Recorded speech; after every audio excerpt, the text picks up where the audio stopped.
Hello friends, this is KD sir. मैं let's cricket with KD sir YouTube channel पर आप सब students का स्वागत करता हूं। तो फ्रेंड्स, हमने स्टार्ट कर रखा है ट्राइंगल चैप्टर। उस ट्राइंगल चैप्टर के अंदर, जैसा कि मैंने लास्ट वीडियो के अंदर आपसे बोला था कि हम बीपीटी को नेक्स्ट लेक्चर के अंदर कवर करेंगे, तो इस लेक्चर के अंदर हम बीपीटी यानी कि जिसको थेल्स थ्योरम बोलते हैं या बेसिक प्रोपोर्शनलिटी थ्योरम बोलते हैं, उसको और उसके साथ साथ में उसका कन्वर्जन जो है उसको हम कवर करने जा रहे हैं। तो आइए शुरू करते हैं आज का हमारा ये लेक्चर। तो पहली चीज़ जो हम डिस्कशन करने जा रहे हैं दैट इज़ बीपीटी, ठीक है, जिसको हम बुक के अकॉर्डिंग लिखें तो वहाँ पर हमें दे रखा है थ्योरम नंबर 6.1। तो 6.1 जो थ्योरम है उसे डिस्कशन कर रहे हैं, थ्योरम 6.1, जिसे हम बीपीटी यानी बेसिक प्रोपोर्शनलिटी थ्योरम, आइदर तो जिसे हम थेल्स थ्योरम भी बोलते हैं, ठीक है। तो इसको डिस्कशन कर रहे हैं। तो इसका सबसे पहले स्टेटमेंट की अगर मैं बात करूं तो यहाँ पर इसका स्टेटमेंट ये है, if a line is drawn parallel to one side of triangle intersect other two sides at distinct points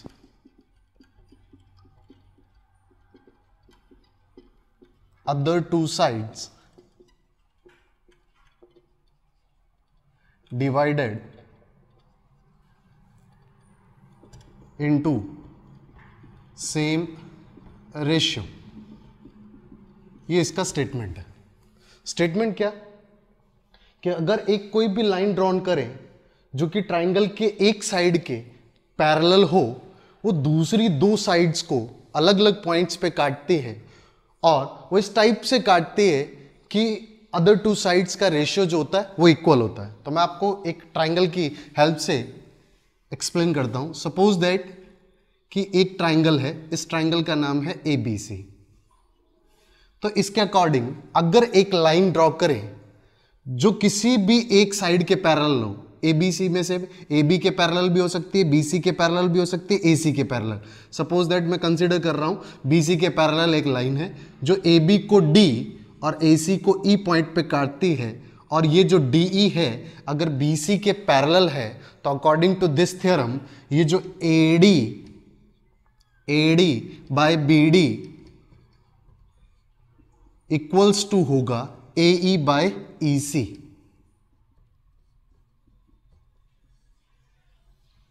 simple सी बात कि इफ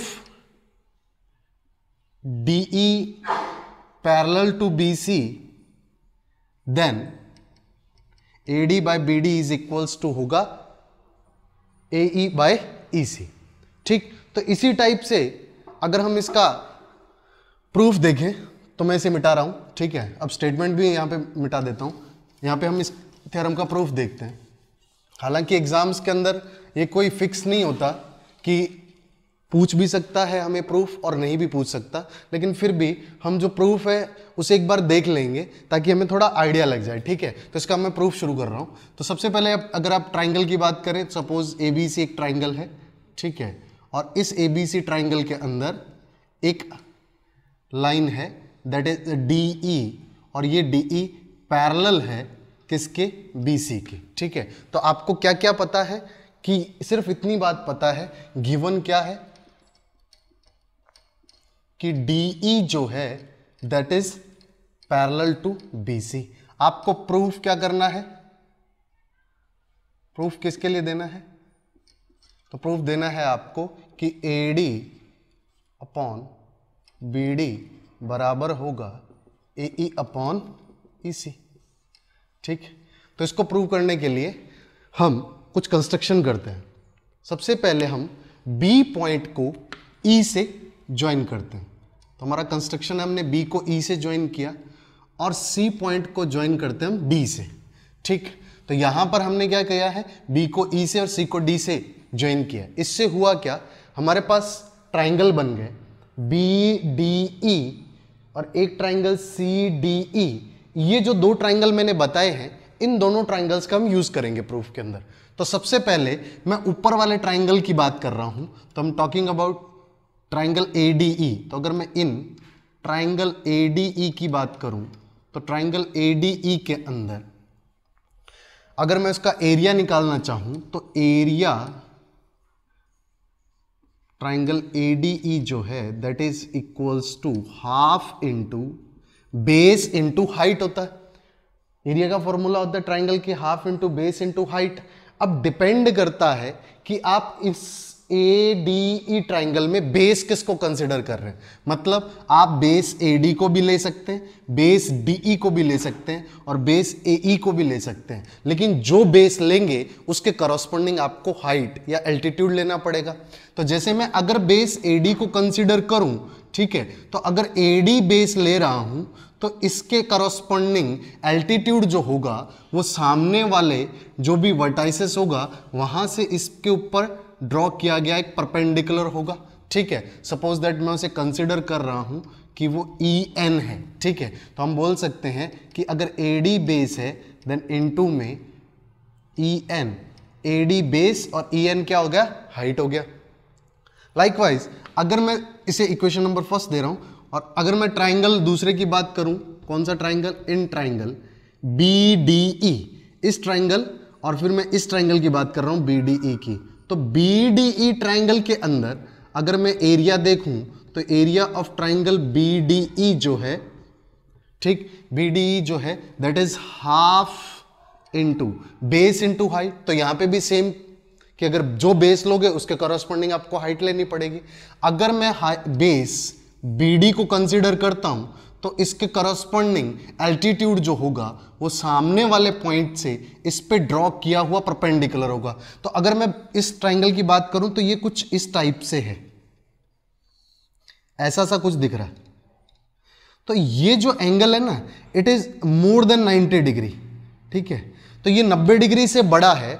ठीक है, दैट इज वाई इस लाइन पे जो परपेंडिकुलर ड्रॉन करना है ना इस पॉइंट से, वो इस लाइन को आगे एक्सटेंड करके इस पे परपेंडिकुलर ड्रॉ किया जाएगा। ठीक, तो ये जो परपेंडिकुलर है ना, ये परपेंडिकुलर एकदम सेम ये EN ही होगा, क्योंकि इस लाइन का ये दोनों जो ऊपर वाला पार्ट और नीचे वाला पार्ट इसी लाइन का हिस्सा है, और एक लाइन पे सामने वाला कोई भी पॉइंट हो उस पॉइंट से परपेंडिकुलर डिस्टेंस एक ही होती है। दैट इज व्हाई ये जो परपेंडिकुलर इस केस के अंदर भी होने वाला है वो भी EN होगा। मींस अगर मैं BD बेस लूं तो मेरे को परपेंडिकुलर हो जाएगा EN। ठीक, तो दैट इज इक्वेशन नंबर 2। ठीक, इसी टाइप से मैं इस ADE ट्राइंगल की एक बार फिर से बात करूं तो इन ट्राइंगल ADE, लेकिन इस बार मैं अगर इसका एरिया निकालना हो तो इस एरिया के अंदर मैं इसका जो बेस लूंगा वो बेस ले लूंगा AE, मैं AE बेस ले लूंगा। ठीक है, तो अगर AE बेस लूंगा तो AE बेस के करस्पॉन्डिंग आपको एल्टीट्यूड लेना पड़ेगा। तो इसके करस्पॉन्डिंग एल्टीट्यूड अगर आप बनाओगे तो करस्पॉन्डिंग एल्टीट्यूड कुछ इस टाइप से बनेगा, ये हो जाएगा। ठीक है, ये हो जाएगा। अगर मैं इसको M नाम दे दूं तो DM एक AE पर परपेंडिकुलर ड्रॉन होगा या फिर एल्टीट्यूड होगा। तो मैं यहाँ पे बोल सकता हूँ, ठीक है, कि AE के करस्पॉन्डिंग जो उसका एल्टीट्यूड है या हाइट है दैट इज DM। तो ये इक्वेशन नंबर 3 होगी। इसी टाइप से अगर मैं ट्राइंगल नीचे जो दे रखा दैट इज CDE, अगर मैं उसकी बात करूं तो उसका एरिया जो होगा दैट इज CDE बराबर में हाफ इंटू, सेम बात, मैं इस EC को बेस कंसिडर करना चाहूं तो मैं बोल सकता हूं EC, लेकिन EC के करस्पॉन्डिंग सामने वाले पॉइंट से ड्रॉन परपेंडिकुलर जो होगा या हाइट जो होगी या एल्टीट्यूड जो होगा दैट इज DM, क्योंकि ये लाइन और ये लाइन एक ही लाइन का हिस्सा है और एक लाइन पर परपेंडिकुलर एक ही हो सकता है किसी भी पॉइंट से, या फिर किसी भी पॉइंट से बोल सकते हैं कि शॉर्टेस्ट डिस्टेंस एक ही हो सकती है दैट इज DM। और हम ये भी जानते हैं कि ये एंगल जो है it is more than 90 degree, that is why ये जो ये ट्राइंगल है, ये ऑब्ट्यूज ट्राइंगल है, ठीक है, तो इसीलिए इसका जो हाइट होगा वो इसके बाहर होगा, यानी कि सीई को एक्सटेंड करने पर ये जो ए तक एक्सटेंड करें तो डीएम बनेगा, तो यहां पर ईसी इंटू में डीएम हो जाएगा, बिकॉज डीएम ही यहां पर क्या है, हाइट है, ठीक। अगर मैं इन दोनों का रेशियो लूं, ठीक है, यानी कि मैं ये बोलूं कि equation 1 upon equation 2, equation 1 upon equation 2 से लिखूं, तो मैं बोल सकता हूं कि sir area of triangle ADE upon area of triangle BDE जो है दैट इज, देखो इन दोनों का जब रेशियो लेंगे तो हाफ से हाफ कट जाएगा और इधर EN से EN कट जाएगा, तो आपको रिजल्टेंट मिलेगा AD अपॉन में BD, यहां से AD बचेगा, इधर BD बचेगा। लाइकवाइज मैं दूसरा भी अगर बोलूं, इक्वेशन नंबर 3 और 4 का अगर मैं रेशियो लेना चाहूं, ठीक है, तो इक्वेशन नंबर 4, ठीक है, तो इसका लूं तो मैं बोल सकता हूं कि sir area of triangle ADE upon में area of triangle CDE equals to, यहां पे भी देखिए इन दोनों का रेशियो लेंगे, हाफ से हाफ कैंसिल आउट, डीएम से डीएम कैंसिल आउट, तो रेशियो हो जाएगा AE अपॉन में EC, तो दैट इज ऑल्सो। अब इसको अगर मैं इक्वेशन नंबर एक बार के लिए फर्स्ट और इसको एक बार के लिए सेकेंड, इस टाइप से नाम दे देता हूं, ठीक है। अब आप समझो कि अगर मैं ऐसा बोलूं कि area of triangle ADE upon में एरिया ऑफ ट्राइंगल BDE बराबर होगा area of triangle ADE upon area of, अब देखो ADE की जगह तो ADE आ गया, लेकिन BDE की जगह क्या मैं CDE लिख सकता हूं क्या? यस, लिख सकते हैं। रीजन, एरिया ऑफ BDE और एरिया ऑफ CDE सेम होने वाले हैं। रीजन आप देख रहे हैं यहां पे, ये कुछ इस तरह की सिचुएशन है, ऐसा ये है D, ये है E, और यहां से ये है एक ट्राइंगल दैट इज BDE, और ये है एक ट्राइंगल दैट इज,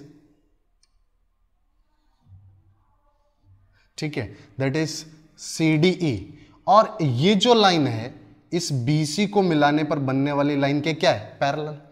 अगर मैं इन दो ट्राइंगल, ये वाला ट्राइंगल और ये वाले ट्राइंगल की बात करूं तो इनमें बेस दोनों में कॉमन DE बन रहा है, और ये दोनों सेम BC और DE के बीच में है, ठीक है, सेम पैरेलल्स के बीच में। 9th में आपने पढ़ा होगा कि any two triangles between same parallels and having common base जो होते हैं उनका एरिया ऑलवेज क्या होता है? इक्वल होता है। तो उनका बेस भी सेम है और वो सेम पैरेलल्स के बीच में है, यानी कि एक ही पैरेलल के बीच में बने हुए दो ट्राइंगल्स हैं, दैट इज वाई दोनों का एरिया क्या होगा? सेम होगा। तो इसीलिए मैंने यहां पर लिख दिया BDE इज इक्वल, यहां पर एरिया ऑफ CDE, ठीक।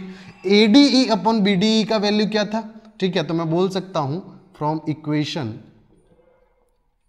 फर्स्ट एंड सेकेंड, क्या बोल सकते हैं कि इसकी जगह मैंने वैल्यू प्लेस किया AD अपॉन BD, और इधर मैंने प्लेस किया AE अपॉन में EC, और इस टाइप से ये प्रूव हो गया। सो AD अपॉन BD जो है that is equals to AE upon EC, ठीक। तो ये इससे रिजल्ट निकल के आया। इसी रिजल्ट का यूज करके एक दो और रिजल्ट्स हैं जिनको कि हम ड्राइव कर सकते हैं, तो मैं उसे ड्राइव कर रहा हूं, इसे मिटा दूं, ठीक। यही आपकी थेल्स थ्योरम है, थेल्स थ्योरम का प्रूफ है, तो इसे मैं मिटा रहा हूं।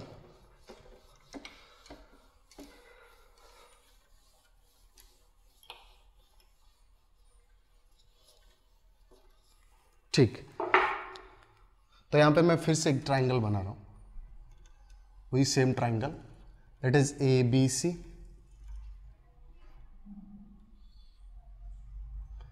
This is DE। आपको दिया ये लाइन इस लाइन के पैरेलल है।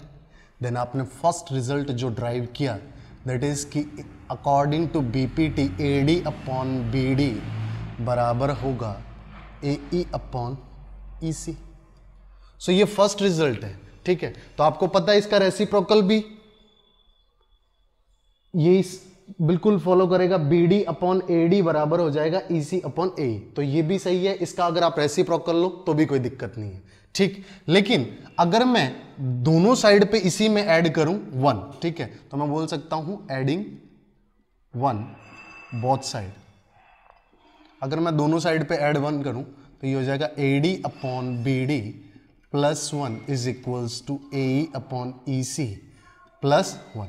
इसको जब एलसीएम लेंगे तो ये हो जाएगा AD प्लस BD अपॉन में BD बराबर AE प्लस EC बटा में EC, ठीक।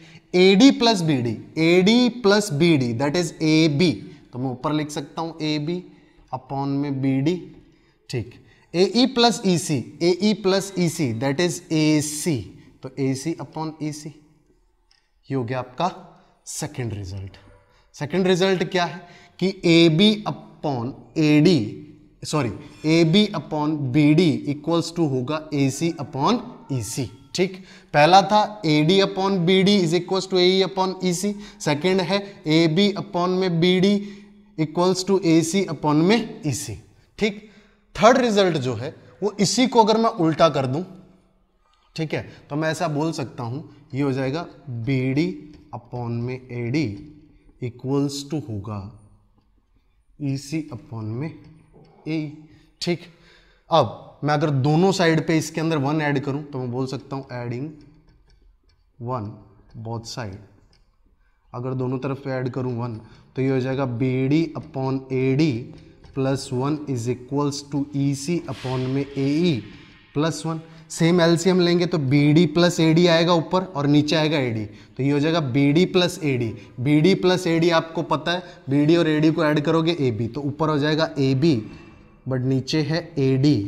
लाइकवाइज अगर EC में AE ऐड करोगे, EC और AE दोनों का एडिशन हो जाएगा AC, ठीक है, तो यहाँ पे ये हो जाएगा AC अपॉन में AE, that is result number 3, ठीक है। तो ये रिजल्ट क्या है आप देख रहे हैं, आप बोल सकते हैं कि सर AB अपॉन AD बराबर होगा AC अपॉन AE, तो ये रिजल्ट नंबर है आपका थर्ड। ये था फर्स्ट, ये है सेकंड और ये है आपका थर्ड। तो ये 3 रिजल्ट्स जो हमने ड्राइव किए, ठीक है, BPT के बेस्ड पे, ठीक। तो उम्मीद कर रहा हूं आपको समझ आ रहा होगा, ये आपके काफ़ी यूजफुल है। इनफैक्ट एक्सरसाइज 6.2 तो पूरी की पूरी इसी पे बेस्ड है, ठीक है। तो मैं इसका कन्वर्जन अब एक्सप्लेन कर रहा हूं, तो मिटा दूं, ओके।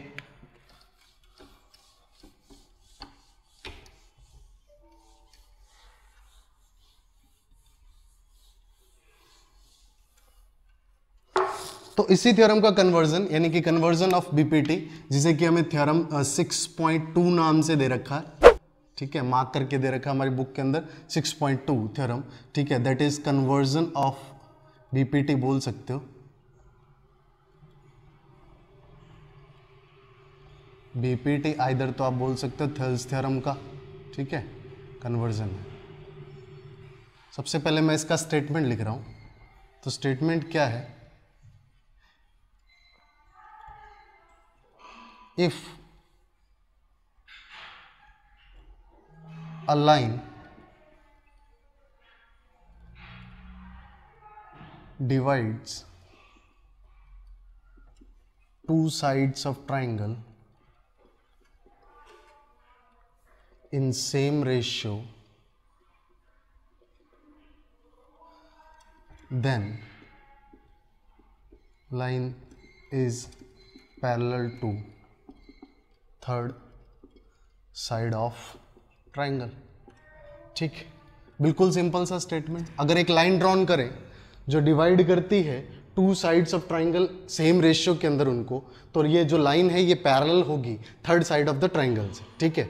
तो इसको मीनिंग क्या है, मीनिंग बिल्कुल सा सिंपल है, बिल्कुल सिंपल ये है कि अगर सपोज करो कोई ABC ट्राइंगल है और कोई लाइन, मान लो वो लाइन मैंने ड्रॉ की दैट इज DE, ये लाइन है DE, अगर ये लाइन इसे 2 साइड्स को इक्वल रेशियो में डिवाइड करती है, मतलब इफ AD अपॉन BD बराबर है AE अपॉन EC, देन आप बोल सकते हैं कि DE is parallel to BC, ठीक। According to conversion of BPT ये है। तो आपने थेल्स थ्योरम के अंदर क्या देखा था, BPT ये बोल रही थी कि if DE is parallel to BC then आप बोल सकते हैं कि AD अपॉन BD बराबर है AE अपॉन EC। तो इसका आप देख रहे हैं कि इसके अंदर उल्टा है, दैट इज वाई ये कन्वर्जन ऑफ BPT है। ठीक है, तो इसका मतलब ये है कि अगर कोई लाइन इक्वल रेशियोज के अंदर दो साइड्स को डिवाइड करती है तो ये थर्ड साइड के भी क्या होगी, पैरेलल होगी। तो हम इसका प्रूफ देख रहे हैं। ठीक है, तो मैं मिटा दूं। तो अगर मैं प्रूफ की बात करूं, ठीक है, तो फर्स्ट थिंग अगर मैं बोलूं कि AD upon BD is equals to AE upon EC, sir ये तो गिवन है, first number that is given. इसको आप बोल सकते हैं कि ये आपको क्या है, गिवन है, यानी कि दिया गया है कि ये रेशियो तो बराबर है, बट हम ऐसा एज्यूम करते हैं। ठीक है, हमारा एजम्पशन क्या है, हम एज्यूम करते हैं कि DE is not parallel to BC।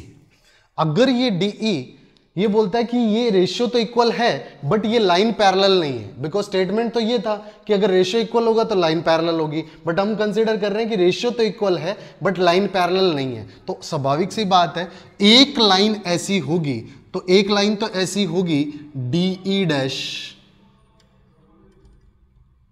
ठीक है, जो कि पैरेलल होगी BC के। मतलब अगर DE पैरेलल नहीं है BC के तो DE डैश जो है वो तो BC के पैरेलल है, यानी कि ऐसी कोई लाइन तो पॉसिबल होगी। सो एज्यूमिंग कि DE dash, if DE dash parallel to BC अगर है, ठीक है, तो देन हम बोल सकते हैं कि AD अपॉन BD बराबर होगा AE dash upon E dash C by Thales theorem. Thales theorem क्या बोलती थी कि अगर कोई लाइन पैरेलल है तो रेशियो जो है वो इक्वल होगा, तो यहां पर रेशियो क्या होने वाला है, इक्वल। ठीक, तो ये आपको मिला सेकंड कंडीशन। ठीक, आप यहां पे नोटिस कीजिए फर्स्ट कंडीशन जो कि गिवन था उसमें भी AD अपॉन BD का वैल्यू था, और सेकंड इक्वेशन के अंदर भी क्या है, AD अपॉन BD का वैल्यू है। तो आप बोल सकते हैं कि by equation from equation 1 and 2 AE upon EC equals to होगा AE डैश अपॉन में E डैश C। ठीक, AE डैश अपॉन में E डैश C, क्योंकि ये भी AD अपॉन BD की वैल्यू थी और ये भी AD अपॉन BD की, तो इक्वेशन 1 और 2 का यूज करते हुए हम दोनों को इक्वल लिख सकते हैं। तो AE जो है AE डैश के बराबर है, EC जो है E डैश C के बराबर है। इसका मतलब क्या हुआ कि अगर इफ हम एज्यूम कर रहे हैं कि अगर AE 5 है, ठीक है, और EC 4 है, अगर AE 5 है EC 4 है तो ये 5/4 आएगा। ठीक है, तो यहां पर ये हो जाएगा AE डैश भी कितना हो जाएगा, 5 हो जाएगा, और E डैश C भी कितना हो जाएगा, 4। अब आप सिंपल सी बात है, अगर AE भी 5 है और AE डैश भी 5 है, इसका मतलब E डैश और E दोनों पॉइंट एक ही जगह पे है, मींस E डैश कोइंसाइड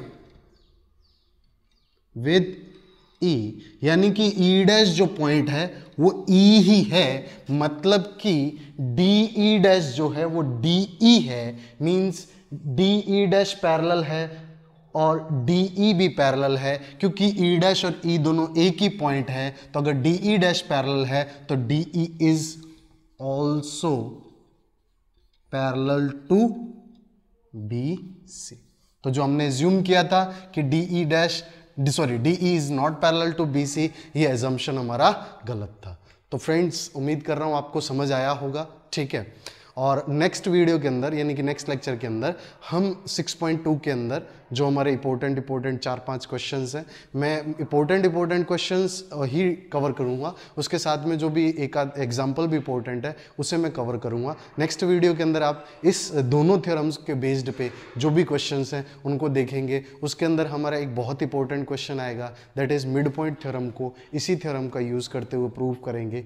ठीक है, जो कि हमारे CBSE की बुक के अंदर क्वेश्चन दे रखा है। ठीक है, तो थैंक यू वेरी मच।